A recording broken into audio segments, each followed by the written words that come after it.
Bonjour à tous, bienvenue dans Morning Geeko du mercredi 19 décembre 2018, l'essentiel de l'actu économique et financière avec sérieux sans trop de sérieux. Venons-en donc directement un petit coup d'œil donc sur les marchés financiers. Vous voyez qu'hier, les indices américains ont réussi à se stabiliser dans un contexte toujours volatile en attendant donc cette fameuse réunion de la Fed qui aura lieu donc ce soir. On va y revenir dans un instant. Les indices européens encore à la traîne en baisse en gros de 0,8% et l'Asie aussi qui est dans une situation un petit peu baissière ce matin, mais toutefois bien limitée. Alors le point clé concerne effectivement donc le pétrole. Vous voyez ici le graphique de gauche, le pétrole qui a perdu donc aux États-Unis plus de 7%. Alors il faut reconnaître que les volumes sont assez légers, aussi que finalement il n'y a pas eu de reprise réelle des prix dans un contexte où le sentiment reste négatif, et c'est essentiellement dû au fait que finalement l'offre est surabondante. Alors à un certain niveau, vous voyez on est passé en dessous des $50. Cela a posé des problèmes à ces fameux producteurs de pétrole de schiste américains qui ont toutefois besoin d'un prix assez élevé pour que leurs investissements soient rentables. D'ailleurs, dans le quotidien Les Échos, une étude est faite à ce sujet ce matin. Vous voyez ici le graphique donc à moyen terme, puisque depuis octobre, la baisse est de plus de 40%, donc sur 2 mois, c'est assez considérable pour en parler. Alors vous voyez, l'autre élément, c'est que les marchés américains sont dans une phase assez délicate où à la fois la volatilité remonte, mais aussi il y a eu tellement de ventes qu'on peut penser qu'avec donc l'intervention du fameux Jérôme Powell ce soir, donc la décision de la Banque centrale américaine, on pourra avoir au moins une stabilisation des actions américaines qui pourra entraîner donc stabilisation pour les actions européennes également. Alors, il était pratiquement acquis à 90% selon le dernier sondage que donc la Banque centrale américaine va monter les taux, mais c'est surtout donc la conférence de presse qui suivra qui sera donc scrutée avec beaucoup d'attention pour donner un peu les perspectives donc de la Banque centrale américaine sur l'économie et surtout sur sa politique monétaire pour 2019. Donc voilà, un rendez-vous assez important, même si on peut penser que véritablement c'est un changement de paradigme sur finalement les marchés financiers, avec une moindre croissance économique attendue au niveau mondial pour 2019. Alors dans le même temps, les États-Unis et la Chine tentent donc de calmer le jeu par rapport à la guerre commerciale, même si vous voyez encore que ce graphique le démontre, le déficit commercial des États-Unis vis-à-vis de la Chine est absolument significatif et beaucoup plus important que ses autres partenaires commerciaux. Donc voilà, pas mal de discussions bilatérales comme on dit en coulisses se mettent en place entre les Américains et les Chinois pour tenter un petit peu d'endiguer ces tensions commerciales qui ont quand même pas mal pesé sur l'activité et sur le moral des investisseurs depuis maintenant plus de 6 mois. Alors un traitement que je voulais vous montrer qui est assez structurel, celui-là, c'est donc les dépenses en recherche et développement. C'est pas forcément une superbe nouvelle pour l'Europe, puisque vous voyez que les États-Unis restent largement en tête des dépenses d'investissement dans le monde. C'est plus de 736 milliards d'euros. Ce n'est que moins d'un tiers pour l'Union européenne, et surtout ce sont les secteurs aéronautiques, les secteurs de la santé sont assez bien représentés pour la recherche européenne, mais beaucoup moins pour tout ce qui est donc matériaux rares et intelligence artificielle. Donc ce rapport préconise d'ailleurs un gros effort de ce côté-là, et quand on regarde un petit peu les fameuses licornes, c'est-à-dire les nouvelles startups valorisées à plus de $1 milliard, il y en a 125 aux États-Unis actuellement, 76 en Chine et seulement 29 en Europe. Voilà, donc c'est assez important que dans l'élaboration de ce fameux budget européen voulu par Emmanuel Macron, la recherche et développement soit véritablement de nouveau un fer de lance, et c'est un pari très important pour les futures générations.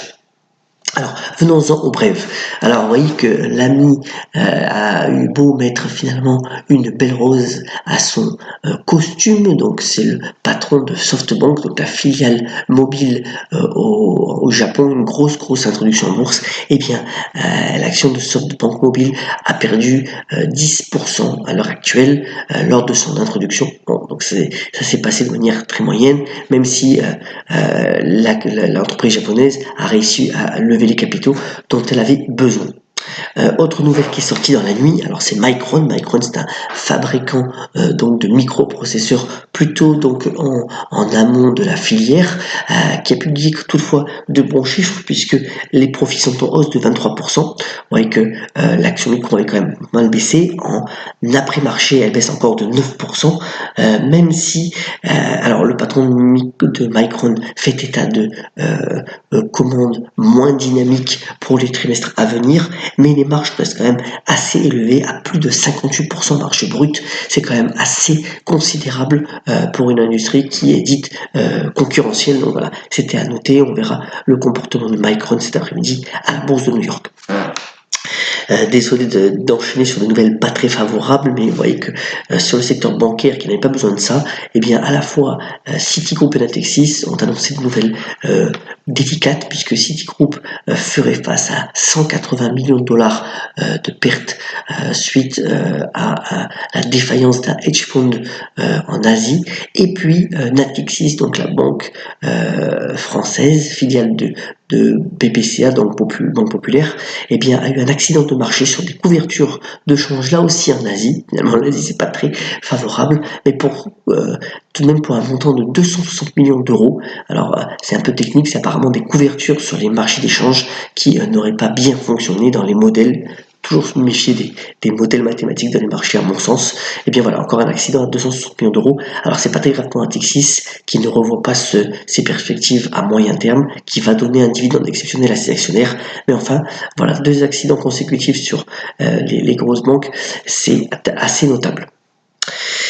Bonne nouvelle cette fois-ci, donc pour SpaceX, donc l'autre, après bien sûr en parallèle avec Tesla dirigé par Elon Musk, donc SpaceX a levé 500 millions de dollars pour donc qui en fait une valorisation de 30 millions de dollars. Alors le lanceur de satellite a 2 objectifs. Le premier, c'est véritablement bien d'installer une offre de service internet via les satellites et via une constellation de 11 000 appareils dans l'espace, et puis aussi bien entendu de continuer à ces tirs donc de satellites qui fonctionnent très bien. C'est à la fois des satellites commerciaux et gouvernementaux.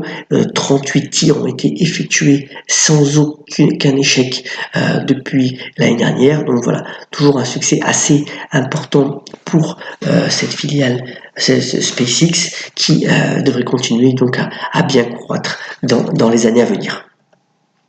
Et bien voilà l'action Manchester United, les amis, qui a monté de plus de 5% hier malgré des marchés un peu délicats, et bien entendu c'est suite à finalement au départ précipité donc de José Mourinho, l'entraîneur, qui pâtit de mauvais résultats. Alors c'est le plus mauvais démarrage donc de Manchester depuis 28 ans dans le championnat anglais.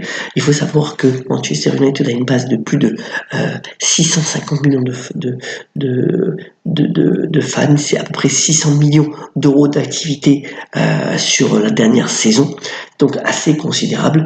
Alors il va bénéficier bien entendu d'une prime de licenciement équivalente en gros à entre 20 et 25 millions d'euros, même si ce montant n'a pas été révélé. Mais enfin voilà, on attend bien entendu le successeur de l'entraîneur portugais, mais pour le moment les investisseurs ont accueilli cette nouvelle plutôt de manière favorable, comme souvent quand il y a une démission d'un dirigeant.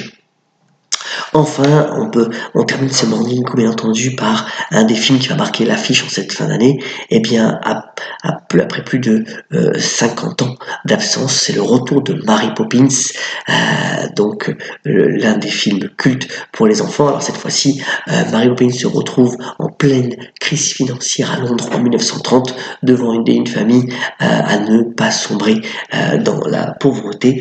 Eh bien, voilà, c'est donc ce retour assez marquant. Alors le film dure plus de 2 heures, avis aux amateurs donc de ce personnage culte imaginé par Walt Disney.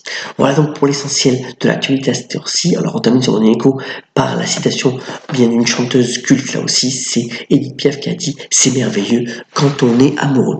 Excellente journée, à très bientôt sur le Morning Echo et soyons comme d'habitude toujours bien solidaires.